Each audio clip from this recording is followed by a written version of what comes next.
ఆ పర్సన్ ని ఫస్ట్ నీడకు తీసుకొని రావాలి. నీడకు తీసుకొచ్చి ఇక్కడ ఎలాగో చల్లని కుండలు ఉన్నాయి కదా, ఒక గుడ్డ తీసుకొని ఆ వాటర్ దాంట్లో గుడ్డ తడిపి ఒళ్ళంతా తుడవాలి. ఇప్పుడు ఒళ్ళు వేడిగా ఉంది కదా అని పారాసెటమాల్ ఇవ్వద్దు, తగ్గదు వేడి అనేది. జ్వరం గోలి అస్సలు ఇవ్వద్దు, తుడవాలి. తుడిస్తేనే తగ్గుతుంది. చాలా మంది ఈ ఉపాధి హామీల పథకంకి ఈ పని చేసుకుంటా ఎక్కువ టైం ఉండి వడదెబ్బకు గురవుతున్నారు. అందుకోసమైనా నేను మీకోసం వచ్చిన. ఇక్కడ మన భూపాలపల్లి జిల్లాలో కాటారంలో చాలా 45 డిగ్రీల కంటే ఎక్కువ వస్తుంది మన ఎండ తీవ్రత. సో మీరందరూ ముందరగా వచ్చి తొందరగా వెళ్ళండి, ఎండ బాగా అవ్వకముందు. అలానే మీకు వడదెబ్బ లక్షణాలు ఏంటంటే వాంతులు అవ్వడం, తలనొప్పి, తింపినట్టు అవ్వడం, కొంతమంది అయితే స్పృహ కూడా కోల్పోతారు.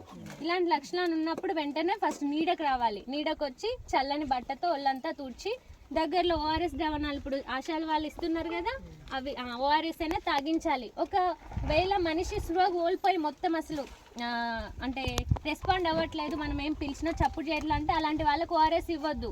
అప్పుడు ఇచ్చినాం అనుకోండి ఊపిరితిత్తుల్లోకి వెళ్తుంది. నీళ్లు కూడా తాగిపోయొద్దు అలాంటి వాళ్ళకి, స్పృహ లేని వాళ్ళకి. స్పృహ ఉంటేనే ఓఆర్ఎస్ నీళ్ళు ఇవ్వాలి, దగ్గరలోని పిహెచ్సికి తీసుకురావాలి.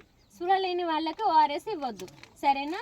ఇదొకటి. ఎండపూట మీరు 12 నుంచి 4 గంటల మధ్యలో ఇంటికి వెళ్ళాక బయటికి రాకండి. అత్యవసరం అవుతేనే టోపీ లేదా గొడుగు లేదా టవల్ వేసుకొని బయటకి రండి. దుస్తులు కూడా బాగా నల్ల రంగు దుస్తులు కాదు, లేతవి తెల్లవి అలాంటి కలరే వాడాలి ఎండాకాలం. అవి కూడా వదులుగా ఉండాలి.